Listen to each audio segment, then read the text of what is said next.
वाला कार्बन है, active methylene carbon जिसे हम कह रहे हैं, उसको हमने अगर हम दोनों में से जो है वो दोनों कार्बोनाइल कंपाउंड ग्रुप्स को देखें तो दोनों कार्बोनाइल ग्रुप एक दूसरे से बीटा पोजीशन में हैं due to this central active methylene group. इस वजह से इसको हम बीटा डाइकीटोन्स कह रहे हैं।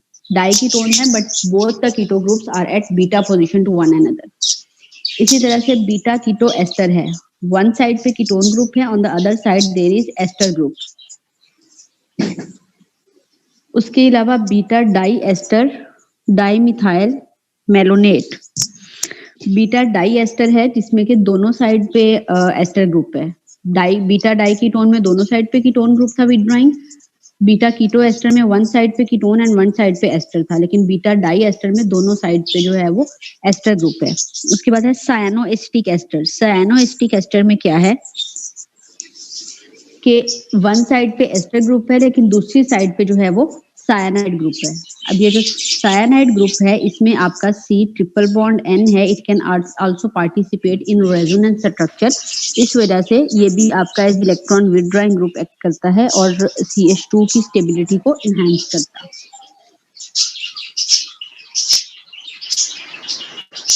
एक मिनट,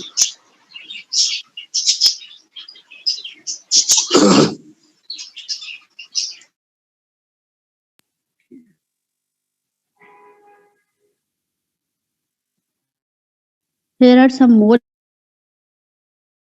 compounds.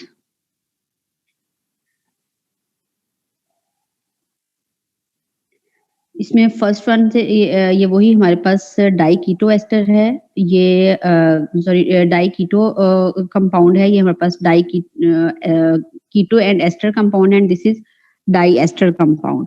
और उसी तरह से ये हमारे पास नाइट्रो कंपाउंड है, keto and nitro. Keto nitro again electron withdrawing effect show करता है ड्यू टू ड्यूरिंग रेजोनेंस। और इसी तरह से ये सायानाइड है। अब ये जो हमारे पास एक्टिव मिथाइलिन कंपाउंड है वो साइक्लिक भी हो सकते हैं, क्योंकि साइक्लिक स्ट्रक्चर में अगर आपके पास मिथाइलिन के दोनों साइड पे इलेक्ट्रॉन विथड्रॉइंग ग्रुप है then it can act as active methylene, और यहाँ पे जो भी रिएक्शन होगा इन दो हाइड्रोजन्स की वजह से होगा। तो हमारे पास जो एक्टिव मिथाइलिन कंपाउंड है वो साइक्लिक नेचर में भी हो सकते हैं।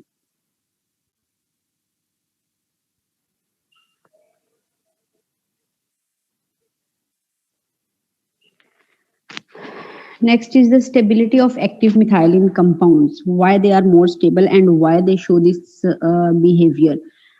Why it's very special to discuss these active methylene compounds. अब जो हमारे एक्टिव मिथाइलिन कंपाउंड है, एज वी आर सेइंग कि जो CH2 के हाइड्रोजन हैं they are acidic in nature, so this hydrogen can be removed very easily with any base. अब जब ये बेस हाइड्रोजन यहाँ से निकालेगा तो जो हमारे पास कॉन्जुगेट बेस बनेगा, जो प्रोडक्ट आपका है that is a conjugate base of this acid, that will be highly resonance stabilised. अब उसकी स्टेबलाइजेशन क्यों होगी? क्योंकि दोनों साइड पे इलेक्ट्रॉन विथड्रॉइंग ग्रुप है, तो जो नेगेटिव चार्ज है it can B compensated on both sides. दोनों साइड पे उसके रेजोनेटिंग स्ट्रक्चर बन रहे हैं।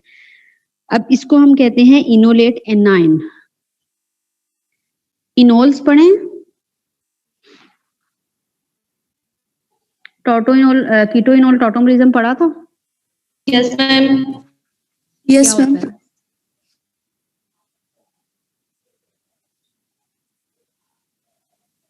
मैम एक साइड पे कीटोन ग्रुप होता है और एक उसी कंपाउंड में साथ में अल्कोहलिक ग्रुप भी होता है।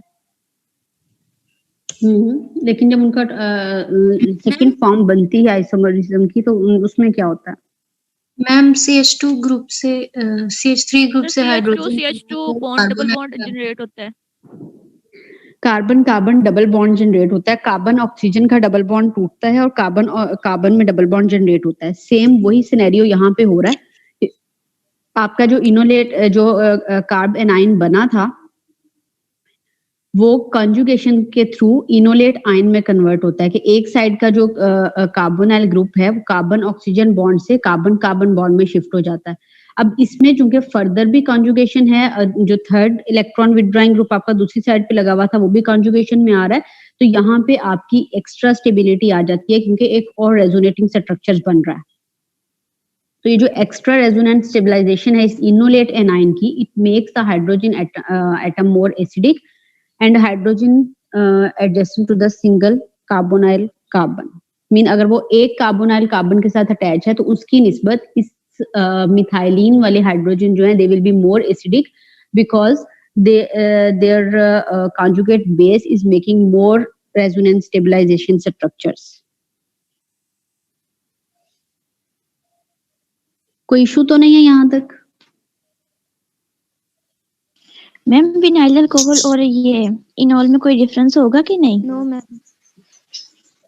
नहीं, उसमें डिफरेंस नहीं होता, लेकिन यहाँ पे जो विनाइल अल्कोहल और अल्कोहल है सॉरी इनोल है, उसमें क्या है कि आपके पास वन कार्बोनाइल फंक्शनैलिटी है।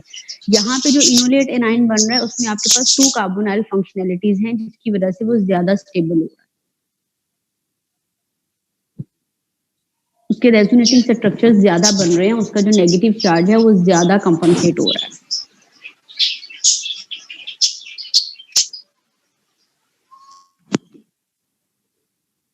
ठीक है? Yes ma'am. Okay.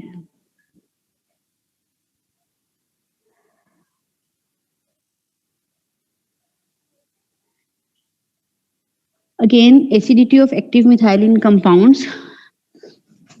These are acidic and can be deprotonated for all practical purposes. तो इसकी इसी acidic nature की वजह से इसकी synthetic importance है। सिंथेटिक रिएक्शंस में कुछ जगहों पे जो है कुछ कंपाउंड की सिंथेसिस में जो है वो एक्टिव मिथाइलिन कंपाउंड्स यूज होते हैं।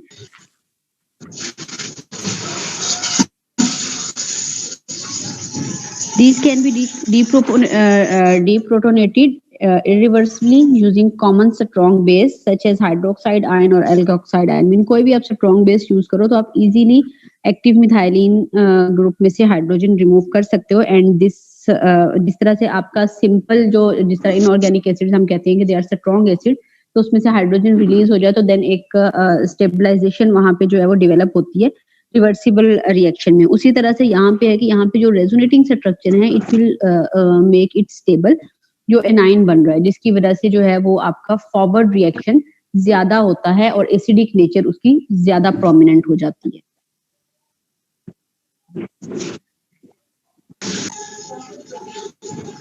अब जो ये एक्टिव मिथाइलिन कंपाउंड्स हैं इनके 3 तरह के रिएक्शन हमने पढ़ने हैं, अल्काइलेशन, एसाइलेशन और अराइलेशन। अल्काइलेशन क्या है? इंट्रोडक्शन ऑफ अल्काइल ग्रुप, यही होती है alkylation.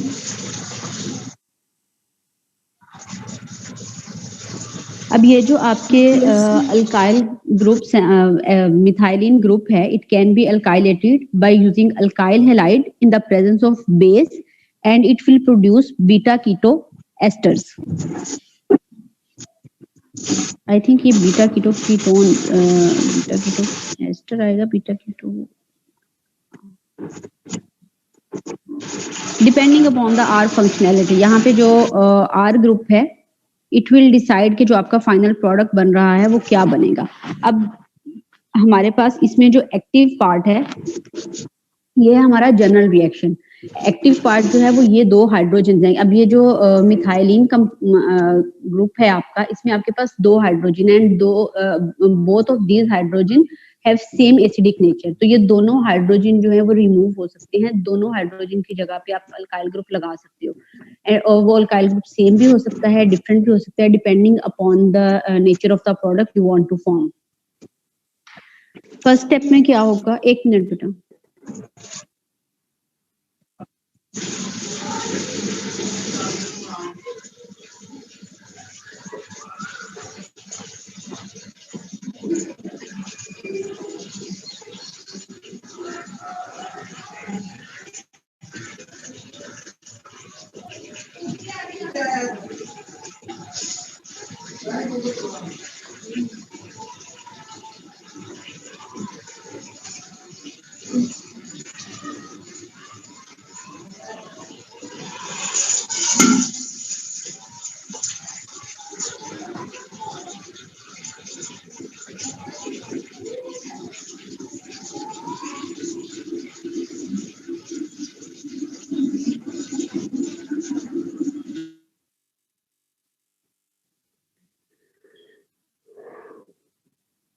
Okay,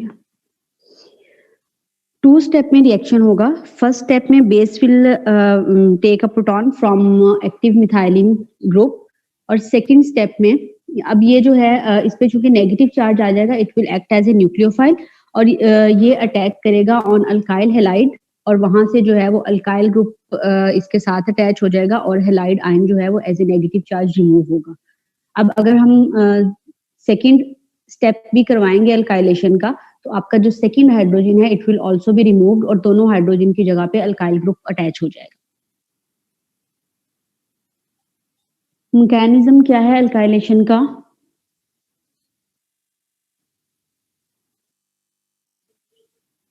enolate A9 can be easily prepared using a base, कोई भी बेस हो सकता है, मोस्टली हम एथोक्साइड बेस यूज करते हैं।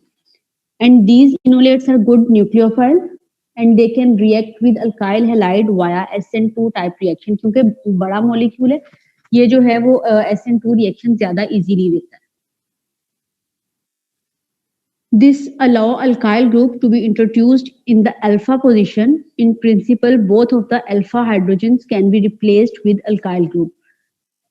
अब ये जो हमारा मिथाइलिन वाला ग्रुप है CH2 वाला, इसको हम ये हमारी अल्फा कार्बन है, इसी वजह से इन हाइड्रोजन्स को हम अल्फा हाइड्रोजन्स बोल रहे हैं, और उसी की बेस पे ये जो है हमारा रिएक्शन होगा। रिएक्शन मैकेनिज्म उसका यहाँ पे शो किया हुआ है कि फर्स्ट स्टेप में ethoxide ion will remove a proton and it will release as H positive, giving its electron to CH group. अब ये जो कार्ब एनाइन बना है, इनोलेट एनाइन जो आपका बना है, it will act as nucleophile and it will attack on alkyl halide. जो भी अल्काइल ग्रुप आपने अटैच करना है हाइड्रोजन की जगह पे, it will be a part of alkyl halide. ये अल्काइल ग्रुप पे अटैक करेगा, हेलोजन एटम वहां से रिमूव होगा और आपके पास जो है वो अल्काइल ग्रुप अटैच हो जाएगा in place of hydrogen. First step जो है it is acid based reaction, के एसिड ने बेस के साथ रिएक्ट किया और वहां से हाइड्रोजन निकाल दिया। सेकेंड स्टेप जो है वो न्यूक्लियोफिलिक रिएक्शन है, SN2 मैकेनिज्म से फॉलो करता है।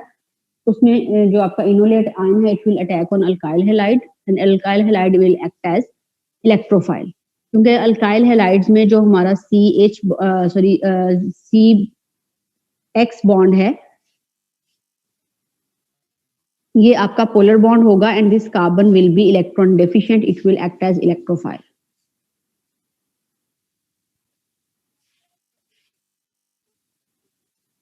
क्लियर है मैकेनिज्म इसका? Yes ma'am. ओके, अब अगर हम डाई हैलाइड्स को यूज करके अल्काइलेशन करवाएं तो क्या होता है कि हमारे पास अब हमने अल्काइलेशन करवाई, लेकिन जो अल्काइल ग्रुप हमने अटैच किया था उसके सेकंड एंड पे अगेन एक अल्काइल ग्रुप लगा हुआ है। अब उसमें जो सेकंड रिएक्शन होगा उसमें इंटरनल ही उसकी रिएक्शन इंटरनल अल्काइलेशन हो जाएगी। आपका कोई और अल्काइल ग्रुप, आपको अल्काइल हैलाइड का मॉलिक्यूल अटैक नहीं करवाना पड़ेगा। फर्स्ट स्टेप में उसी तरह से आपका जो है वो हाइड्रोजन यहाँ से रिमूव होगा, इनोलेट एनाइन बन गया, it will attack on alkyl halide. अब यहाँ पे आपके पास जो है वो ये अल्काइल हैलाइड यूज हुआ हुआ है। अब इसके दोनों एंड्स पे हेलोजन ग्रुप मौजूद है। जी, इनोलेट एनाइन क्या होता है? इनोलेट एनाइन बेटा अभी हमने स्टार्ट में इंट्रोडक्शन में डिस्कस किया है कि जो हमारा एनाइन बनता है उसको हम इनोलेट एनाइन बोलते हैं। यहां से एक मिनट, ये जो आपका यहाँ पे एनाइन बन रहा है ना, उसको हम इनोलेट एनाइन बोल रहे हैं क्योंकि वो रेजोनेंस से इनोल फंक्शनैलिटी को शो कर रहा है। Okay ma'am. जी, आपकी आवाज कट रही है।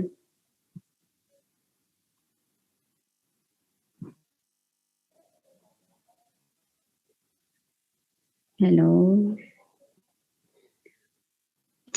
हो गया क्लियर मैम? हो गया क्लियर? ठीक है,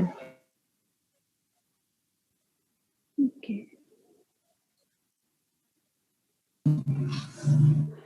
डाई हैलाइड्स के साथ अगर आप ट्रीट करेंगे तो अब आपका यहाँ पे जो फंक्शनल ग्रुप लगा है उसके दूसरे एंड पे एक और अल्काइल ग्रुप मौजूद है। अब सॉरी हेलोजन ग्रुप मौजूद है। यही वाला हेलोजन ग्रुप जो है ये चूंकि यहाँ पे आपका बॉन्ड जो है ये पोलर बॉन्ड बन रहा है। ये वाला जो CH बॉन्ड है यहाँ पे ये पार्शियल पॉजिटिव कार्बन होगा। तो आपका जो मॉलिक्यूल बना है उसके अंदर ही इलेक्ट्रोफिलिक सेंटर मौजूद है। इस वजह से जो सेकंड स्टेप में जब बेस ये सेकंड वाला हाइड्रोजन निकालेगा, इस कार्बन के ऊपर नेगेटिव चार्ज आएगा, तो ये बाहर किसी सेकंड मॉलिक्यूल पे अटैक नहीं करेगा, बल्कि ये अपने अंदर ही मौजूद इलेक्ट्रोफिलिक सेंटर पे अटैक करके साइक्लिक स्ट्रक्चर्स बना देगा। ठीक है, तो डाई हैलाइड्स के साथ अगर हम अल्काइलेशन करवाएंगे तो हमारे पास साइक्लिक स्ट्रक्चर्स बनेंगे। अगर हम सिंगल मोनोहेलाइड्स के साथ करवा रहे हैं तो हमारे पास स्ट्रेट चेन स्ट्रक्चर्स आएंगे। मैम ये रिपीट कर दें दोबारा से। अगर आप डाई हैलाइड के साथ रिएक्शन करवा रहे हो, मीन ऐसा कंपाउंड जिसमें 2 हेलोजन ग्रुप्स मौजूद हैं। ठीक है, अब यहाँ पे जो ग्रुप है BrCH2CH2Br मीन इथेन है, इथेन के दोनों साइड पे हेलोजन ग्रुप लगा हुआ है, डाइब्रोमो इथेन। अब यहाँ पे क्या हुआ कि एक कार्बोनाइल कार्बन ने सॉरी ये जो यहाँ से आपका हाइड्रोजन रिमूव हुआ तो इस कार्बन के ऊपर नेगेटिव चार्ज आ गया। ये नेगेटिव चार्ज आपका इस डाई हैलाइड पे अटैक करेगा। अब इसमें 2 इलेक्ट्रोफिलिक सेंटर्स हैं। ये वाली कार्बन भी पार्शियल पॉजिटिवली चार्ज है, ये वाली कार्बन भी पार्शियल पॉजिटिवली चार्ज है, लेकिन नेगेटिव चार्ज आपके पास एक है, न्यूक्लियोफाइल एक है। तो एक न्यूक्लियोफाइल एक टाइम पे एक ही इलेक्ट्रोफाइल पे अटैक कर सकता है। तो ये एक कार्बन के साथ बॉन्ड बना के उसका हेलोजन एटम रिमूव कर देगा, लेकिन जो दूसरी कार्बन के साथ हेलोजन एटम लगा हुआ था वो उसी तरह से वहां पे अटैच रहेगा। इसी तरह से ये पूरे का पूरा स्ट्रक्चर जो है आपके कार्बन के साथ अटैच हो गया इन प्लेस ऑफ हाइड्रोजन। अब सेकेंड स्टेप में क्या होगा कि बेस आपके रिएक्शन मीडिया में मौजूद है। बेस जो है वो यहां से आपका सेकेंड प्रोटॉन भी निकाल लेगा। ठीक है, ये सेकेंड प्रोटॉन भी बेस ने रिमूव किया तो इस कार्बन पे अगेन नेगेटिव चार्ज आ गया। अब यहाँ पे ये जो आपका इलेक्ट्रोफिलिक सेंटर है, ये जो जहां पे आपका हेलोजन ग्रुप अटैच है उसके साथ वाली जो कार्बन है that will be partial positive due to electronegativity difference. तो ये आपका इलेक्ट्रोफिलिक सेंटर होगा इनसाइड दिस मॉलिक्यूल। तो न्यूक्लियोफाइल जो है it will attack on electrophilic centre inside the molecule rather than कि वो दूसरे मॉलिक्यूल पे जाके अटैक करे। तो यहाँ पे आपका जो है वो साइक्लिक स्ट्रक्चर बन जाएगा, क्योंकि ये वाली कार्बन जब इसके साथ अटैच होगी तो रिंग क्लोज हो जाएगा ना आपका। थैंक यू समझ में मैम। आया? यस मैम, आ गई है समझ। मैम जी मैम कुछ बच्चे ना क्लास ज्वाइन नहीं कर रहे, उनको लॉग आउट दे। एक मिनट, यहाँ पे मेरे पास कोई भी जो है ना वो वेटिंग में नहीं आ रहा। मैम ये रिएक्टेंट, ये जो पहले रिंग बन रहा है उसमें 5 कार्बन बनते हैं, पीछे देखें तो, और एक प्रोडक्ट वाले मिनट, में 4 है।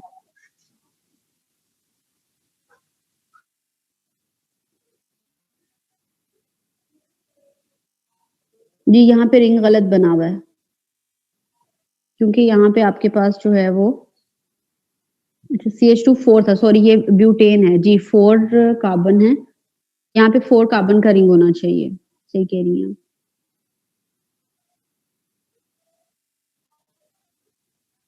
हाँ ये वाला रिंग यहाँ पे जो है ना ये गलत बना हुआ है, ये आपका 4 ग्रुप का रिंग होगा।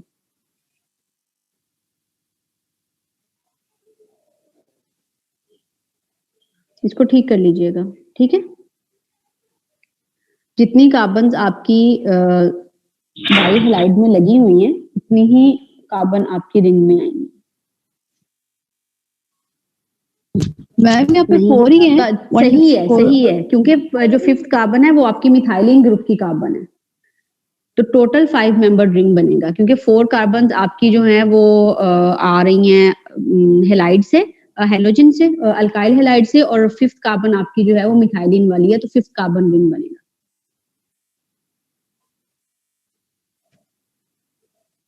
क्लियर है? Yes. Yes ma'am. ओके। जो हमारे डाई हैलाइड्स होते हैं, अगर डाई हैलाइड के साथ हम रिएक्शन करवा रहे हैं तो वो वहां पे हमारे पास 5 या 6 मेंबर रिंग जो है वो इजीली बन जाता है, क्योंकि 4 मेंबर रिंग और जो 3 मेंबर रिंग है उनकी चूंकि स्टेबिलिटी कम होती है, उनमें रिंग स्ट्रेन एंगल स्ट्रेन ज्यादा होता है, इस वजह से 3 और 4 मेंबर रिंग आसानी से नहीं बनते। डाई हैलाइड मॉलिक्यूल अगर होगा तो उसमें 5 मेंबर या 6 मेंबर रिंग जो है वो ज्यादा आसानी से बनेंगे अगर साइक्लिक स्ट्रक्चर आपको बनाना है। ठीक है।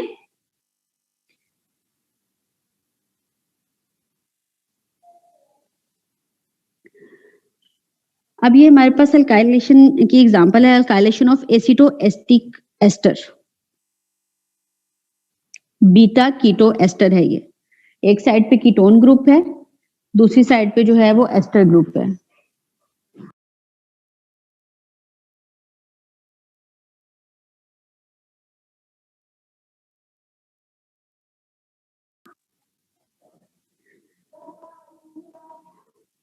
अब इसमें आपके पास क्या है, एसिटोएस्टिक एस्टर। अब आपने एक प्रॉपर कंपाउंड लिख दिया, जहां पे पहले हम दोनों साइड पे आर लिख रहे थे इस कार्बोनाइल फंक्शनैलिटी के, वहां पे हमने जो है वो ग्रुप्स मेंशन कर दिए। तो ये कंपाउंड नेम जो है इट इज एसिटोएसिटिक एस्टर।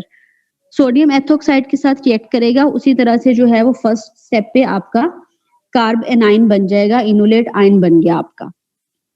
अब ये जो आपका न्यूक्लियोफाइल जनरेट हुआ है, it will attack on alkyl halide molecule, और वहां पे ये आपके पास मोनो अल्काइल एसिटोएस्टिक एस्टर बन जाएगा।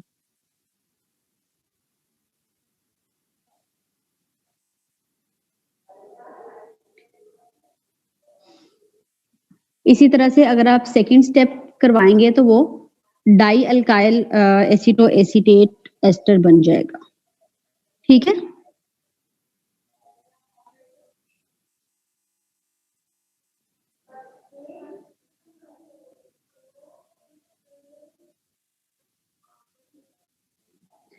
अब अगर आप उसकी सेकंड अल्काइलेशन करवा रहे हैं तो वहां पे आपको स्ट्रॉन्ग बेस चाहिए, like potassium tertiary butoxide to deprotonate this mono alkyl ester, क्योंकि यहाँ पे अब हाइड्रोजन जो अटैच है, ये वाला जो हाइड्रोजन है उसके साथ दो साइड पे अगर इलेक्ट्रॉन विड्रॉइंग ग्रुप लगे हुए हैं, तो ये जो तीसरा अल्काइल ग्रुप लग गया उसके साथ आके, it is electron donating group, तो ये उसकी एसिडिक नेचर को रिड्यूस करेगा। इस वजह से अगर हम वीक बेस यूज करेंगे तो ये प्रोटॉन यहाँ से रिमूव नहीं हो सकेगा, इसलिए सेकेंड अल्काइलेशन के लिए हमें प्रोटोनेशन, उसकी जब डीप्रोटोनेशन करवानी है तो उसके लिए हमें स्ट्रॉन्ग बेस चाहिए as compare to the first one.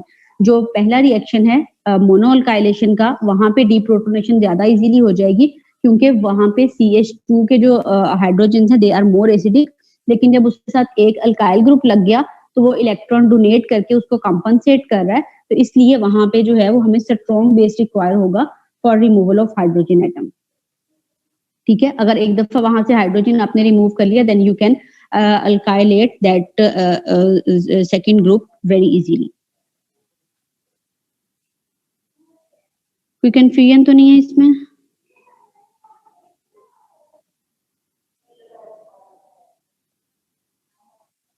Clear है? मैम मिलेनिक एसिड जी, दो लोग बोल रहे हैं, बारी बारी बोल रहे हैं।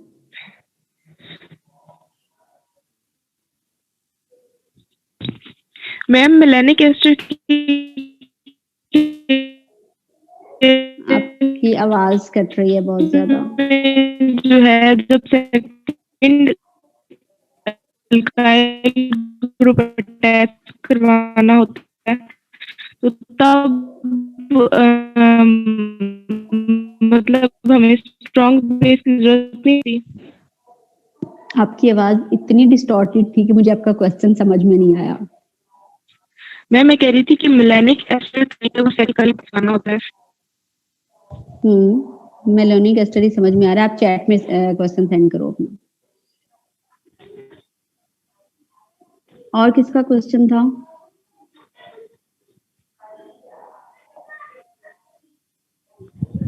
मैम डाई अल्काइलेशन में साइक्लिक कंपाउंड क्यों नहीं बना?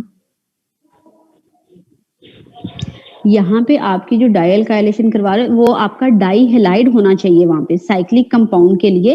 ये जो अल्काइल हेलाइड आप यूज कर रहे हो ये डाई हेलाइड होना चाहिए कि उसमें 2 हेलोजेंस ग्रुप लगे हुए हों, क्योंकि यहाँ पे आपने जो अल्काइल ग्रुप अटैच किया है उसके साथ कोई भी हेलोजन ग्रुप अटैच नहीं है। डाई हेलाइड होगा, यहाँ पे अल्काइल ग्रुप जो आ रहा है उसके एंड पे एक हेलोजन एटम रह जाएगा जिसको रिमूव करके जो है वो साइक्लिक स्ट्रक्चर बनेगा। यहाँ पे क्या है कि 2 स्टेप में आप कर रहे हो, पहले एक हाइड्रोजन आपने रिमूव किया, उसके बाद जो मिथाइलिन ग्रुप का दूसरा हाइड्रोजन था उसको भी आप रिमूव करके उसकी जगह पे भी अल्काइल ग्रुप अटैच कर रहे हो। ठीक है? Yes ma'am.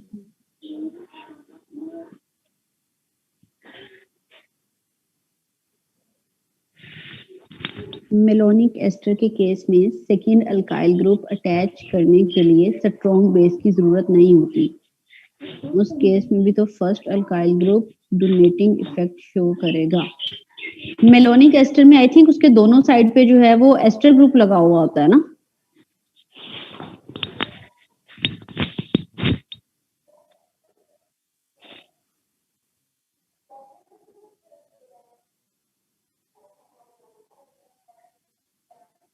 पता नहीं, मैंने जो है वो इस चीज को नहीं देखा कि मेलोनिक एस्टर के लिए जो है वो क्या कंडीशन है। बहरहाल इसको मैं चेक करूंगी फिर आपको बताऊंगी। ठीक है कि अगर मेलोनिक एस्टर में हम लेकिन देखें जो हम सोडियम एथोक्साइड यूज कर रहे हैं वो भी बहुत वीक बेस तो नहीं है। जी मैम। क्योंकि हम सोडियम एथोक्साइड यूज कर रहे हैं ना इसकी अल्काइलेशन के लिए, डीप्रोटोनेशन के लिए। मेलोनिक एस्टर में भी हम वही यूज करते हैं, एथोक्साइड। बहरहाल इस क्वेश्चन को मैं चेक करूंगी फिर आपको बताऊंगी।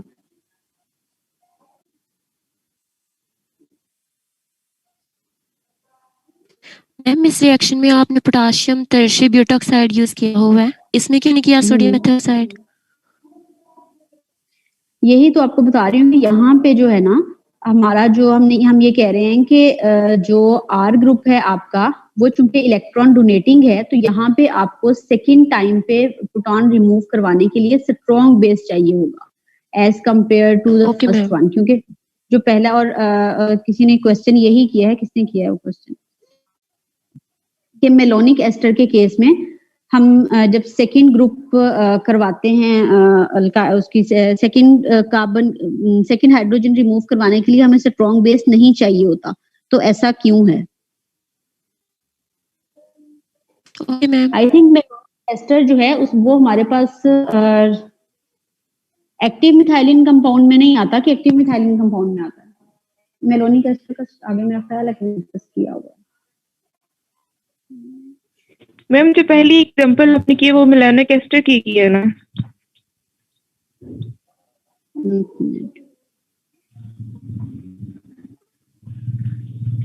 कौन से वाली एग्जांपल कह रही हैं मैम?